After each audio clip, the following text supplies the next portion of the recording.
మీరిద్దరు చాలా close friends అనుకుంటా. అవ్వాల్సి వచ్చింది. యా, సేమ్ యూనివర్సిటీ కదా. ఏ కాలేజ్? University of Melbourne. అబ్బో, ఆస్ట్రేలియాలో. నువ్వు ఆస్ట్రేలియాలో చదువుకున్నావా? మళ్ళీ జోక్ వేస్తుంది. తను కొత్త కదా, ఇంకా అలవాటు కాలే. వైజాగ్లో కదా మనం చదివింది. హా,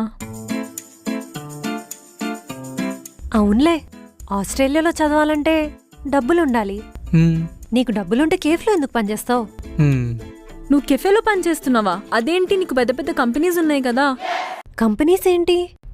అంటే నేను కాలేజ్లో ఉన్నప్పుడు పెద్ద కంపెనీస్ పెట్టి వీళ్ళకి జాబ్స్ ఇస్తా అన్నా అనమాట. దాని గురించి చెప్తాను.